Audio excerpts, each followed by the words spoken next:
Morning student. Today in class 10 we discuss how sexual reproduction in animal take place. How sexual reproduction in animal take place. Dear student, आज हम लोग study करेंगे sexual reproduction किस प्रकार से animal में होता है। इसमें सबसे पहले हम देखेंगे, क्या देखेंगे कि the male parent produce male gamete called sperm and female parent produce female gamete called ओवा। ठीक है, तो अब यहाँ पे देखते हैं पहली पॉइंट में male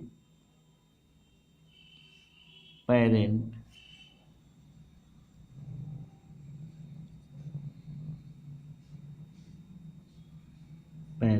produce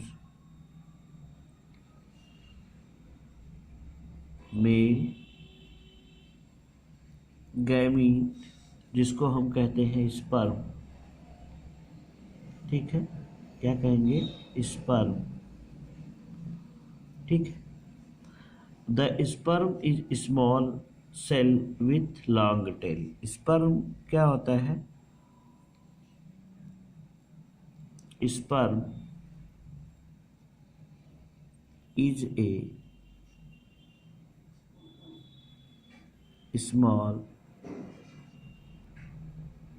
cell with long tail। उसके पास क्या होता है? स्मॉल सेल्स और लॉन्ग टेल। फॉर मूवेबल, इसके लिए होती है मूवेबल के लिए, मूवमेंट के लिए, फॉर मूवमेंट। ठीक है, उसका स्ट्रक्चर कुछ इस प्रकार से होगा, लाइक दैट। ठीक है, तो स्पर्म सेल्स जो होगा, तो स्पर्म सेल्स का ये हेड माना जाता है और ये टेल माना जाता है। ठीक है, तो हेड पोर्शन में जो इसमें जेनेटिक मटेरियल होता है, जेनेटिक मटेरियल, ये क्या होता है? हाफ होता है। क्या होता है? हाफ होता है। यानी अगर इसमें क्रोमोसोम्स की काउंटिंग की जाए तो ये क्रोमोसोम्स 22 पेयर हो, 22 होंगे और क्या होगा? प्लस एक्स होगा। या तो ये हो सकता है, ठीक है, या फिर दूसरा अगर क्रोमोसोम होगा तो उस दूसरे क्रोमोसोम में 22 प्लस वाई, ये हो सकते हैं। या तो एक स्पर्म में केवल एक ही होता है, ठीक है, चाहे 22 क्रोमोसोम और एक्स क्रोमोसोम सब मिला के 23 हो गए, और इसमें 22 क्रोमोसोम होंगे, या फिर वाई क्रोमोसोम होगा तो इसमें सब मिला के 23 हो जाएंगे। तो ये स्पर्म कौन सा होगा? वाई क्रोमोसोम कंटेनिंग स्पर्म, ये एक्स क्रोमोसोम कंटेनिंग स्पर्म। ठीक है, तो ये दोनों टाइप्स के स्पर्म होंगे। ठीक है, तो यहाँ पे हम देखेंगे क्या? यहाँ पे हम देखेंगे कि ये मेल गैमीट है। ये क्या है? मेल गैमीट है। ठीक है, तो ठीक उसी प्रकार से फीमेल में क्या होता है? ठीक है, फीमेल, यहाँ आप देखेंगे क्या? Female parent produce female gamete. Female parent produce female gamete. और फीमेल गैमीट क्या होती है? ओवम होती है। ये क्या है? ओवम। ठीक है, तो ये ओवम भी होता है, तो इसमें 22 प्लस एक्स क्रोमोसोम होता है। तो इसमें 23 क्रोमोसोम होते हैं। टोटल कितने होंगे? 23 क्रोमोसोम। और ये हेप्लॉयड होते हैं, यानी एन होते हैं। एन कंडीशन यहाँ पर भी होगी और यहाँ पर भी जो वाई क्रोमोसोम है ये भी एन कंडीशन में पाए जाएंगे। ठीक है, तो अब यहाँ पर हम देखते हैं क्या कि जब 23 क्रोमोसोम्स होंगे, ये भी हाफ क्रोमोसोम, तो यहाँ पे हम लिख सकते हैं हैप्लॉयड, हैप्लॉयड सेट मतलब half chromosome, half chromosome, half chromosome is equal to N. ठीक है, haploid set of chromosome is called genome. ठीक है, तो इसी को हम क्या कहते हैं? जीनोम। तो यहाँ पर हम डायरेक्ट लिख सकते हैं कि haploid set of chromosome called genome. उसी को क्या कहते हैं? जीनोम। तो 23 क्रोमोसोम क्या कहलाएगा? एक जीनोम कहलाएगा। तो मेल में क्या बन गया? मेल सेक्स सेल और फीमेल में फीमेल सेक्स सेल का फॉर्मेशन हो गया। तो डियर स्टूडेंट, आगे की तरफ चलते हैं हम, तो देखते हैं क्या कि ये मेल सेक्स सेल है और ये क्या है? फीमेल सेक्स सेल है। ये दोनों सेल्स आपस में यूनाइट होती हैं और यूनाइट होने के बाद यूनियन के प्रोसेस को हम क्या कहते हैं? जाइगोट। ये मिलकर क्या बनाते हैं? जाइगोट। ठीक है, तो यहाँ पर हम लिख सकते हैं कि the process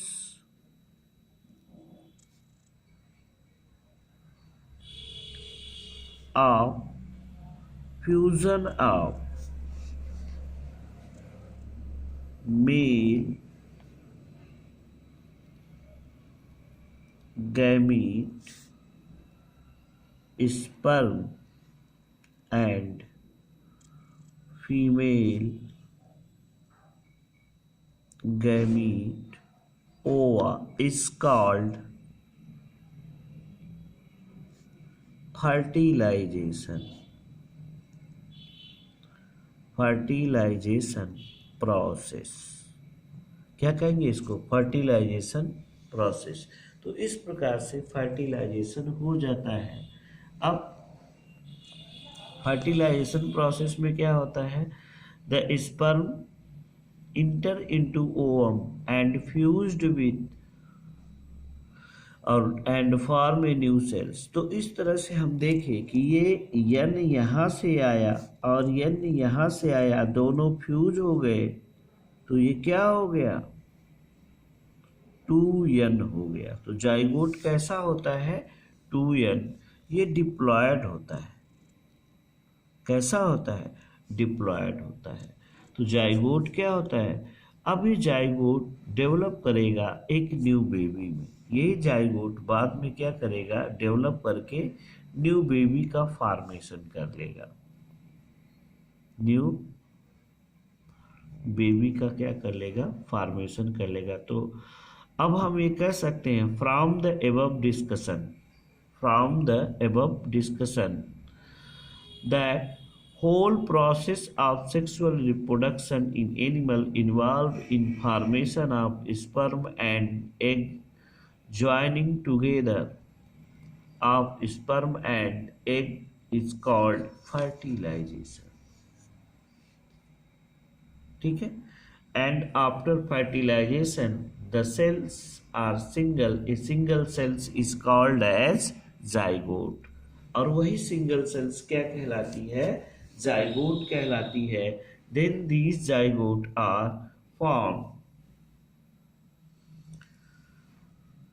and implant into uterus of female and produce new baby।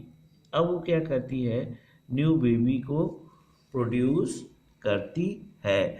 तो इस प्रकार से किसी एनिमल्स में फर्टिलाइजेशन प्रोसेस और न्यू बेबी का फॉर्मेशन होता है। ठीक है, तो I hope you understand dear student, ये आपको समझ में आया होगा कि किस प्रकार से इनमें फर्टिलाइजेशन प्रोसेस होता है। तो आगे हम देखेंगे mail reproductive system. Mail reproductive system, ठीक है, आगे चलिए। Mail reproductive system in human. Mail reproductive system in human. Human में मेल रिप्रोडक्टिव सिस्टम के बारे में स्टडी करेंगे। तो mail reproductive system of human, आप देखते हैं ये मेल रिप्रोडक्टिव सिस्टम को हम यहाँ फिगर में बना रहे हैं। ठीक है, या हम फिगर को दिखा रहे हैं आपको। तो ये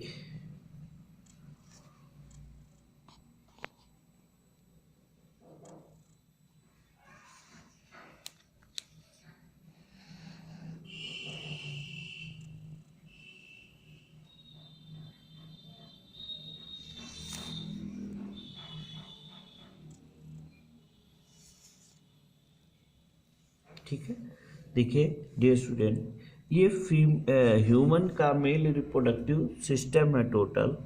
इसको हम कहते हैं टेस्टिस। ये जो पार्ट है इसको हम क्या कहते हैं, ये पूरा पार्ट टेस्टिस कहलाता है। पूरा पार्ट क्या कहता है, टेस्टिस कहलाता है। अब इस टेस्टिस जो होता है ह्यूमन का, वो एक स्पेशल काइंड के पाउच में पैक होता है जिसको हम स्क्रोटम कहते हैं। क्या कहते हैं, स्क्रोटम। और ये स्क्रोटम एक थिन मेम्ब्रेनस स्ट्रक्चर से बना होता है and hanging down the abdominal cavity. और ये एब्डोमिनल कैविटी से नीचे की तरफ लटका हुआ पोर्शन होता है। आगे देखिए, ये टेस्टिस जो होता है ये 1 पेयर होते हैं। कितने होते हैं, 1 पेयर होते हैं। And hanging down into a sac like structure that is called scrotum. उसको क्या कहते हैं, स्क्रोटम। तो हर ह्यूमन बीइंग्स में टेस्टिस होता है और इस टेस्टिस से लगे हुए 1 पेयर टेस्टिस होते हैं। टेस्टिस से लगे हुए कुछ स्पेशल काइंड के डक्ट होती हैं। ठीक है, और वे डक्ट एसेसरी डक्ट के नाम से जानी जाती हैं। तो ये मेन पार्ट क्या है, टेस्टिस होगा। ठीक है, और ये प्राइमरी रिप्रोडक्टिव ऑर्गन्स कहे जाते हैं। ठीक है, the functional testis is make the male sex cells. इस फंक्शनल टेस्टिस में मेल सेक्स सेल्स होती हैं जो गैमीट का फॉर्मेशन करती हैं। और उसी सेक्स सेल से क्या होगा कि स्पर्म का फॉर्मेशन होगा। Hormones is called. और इसी टेस्टिस के अंदर कुछ सेल्स होती हैं जिसको हम कहते हैं कि इंटरस्टिशियल सेल्स। उस इंटरस्टिशियल सेल से स्पेशल काइंड के हार्मोन्स का फॉर्मेशन होता है जिसको हम टेस्टोस्टेरॉन या एंड्रोजन हार्मोन्स के नाम से जानते हैं। अब इंटरस्टिशियल सेल्स को सबसे पहले लीडिंग नामक साइंटिस्ट ने डिस्कवर्ड किया था, इसीलिए इस सेल्स को हम लीडिंग सेल्स के नाम से भी जानते हैं। ठीक है, अब यहाँ से टेस्टिस से लगी हुई डक्ट, इसी टेस्टिस के अंदर स्पर्म का क्या होता है, फॉर्मेशन होता है। स्पर्म बनने के बाद स्पर्म मैचुरेशन के लिए, मैच्योर होने के लिए ये आता है इपिडिडाइमिस में, जो हाईली कन्वोल्यूटेड ट्यूब्यूल होती है और जो गुच्छे के रूप में पाई जाती है टेस्टिस के ऊपरी सरफेस पर, इंटीरियर पार्ट पे। तो अब ये एपिडिडाइमिस में जैसे ही स्पर्म मैच्योर हो जाते हैं, ये एक डक्ट के द्वारा निकलते हैं। ठीक है, इस डक्ट को हम कहते हैं वास डिफरेंस। क्या कहते हैं? Vas deferens. अब यही वास डिफरेंस स्पर्म डक्ट के नाम से भी जानी जाएंगी। अब ये वास डिफरेंस ऐसे यहाँ से स्पर्म बने, यहाँ मैच्योर हुए, मैच्योर होने के बाद वास डिफरेंस से ये स्पर्म आगे की तरफ लीड करते हैं इस नली के द्वारा, और ये ऊपर आते हैं एब्डोमिनल कैविटी में।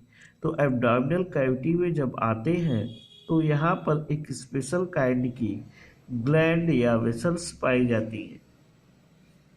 ठीक है, जिसको हम कहते हैं सेमिनल वेस्किल। क्या कहते हैं? सेमिनल वेस्किल। इस सेमिनल वेस्किल से सेमिनल फ्लूइड का सिक्रीशन होता है, और वह सेमिनल फ्लूइड वाटरी होता है। कैसा होता है? वाटरी होता है। इसका स्पेशल पीएच होता है जो एल्केलाइन होता है। तो सेमिनल वेस्किल से सेमिनल फ्लूइड का सिक्रीशन होता है जो स्पर्म के साथ मिल जाता है। यहाँ पर आने से, यहाँ से स्पर्म एंट्री करेंगे तो इधर आएंगे, और यहाँ सेमिनल वेस्किल से सेमिनल फ्लूइड इस स्पर्म में मिक्स हो जाते हैं, जो वाटरी फ्लूइड होता है, जो लिक्विड प्रदान करता है। इसमें फ्रैक्टोज भी होता है।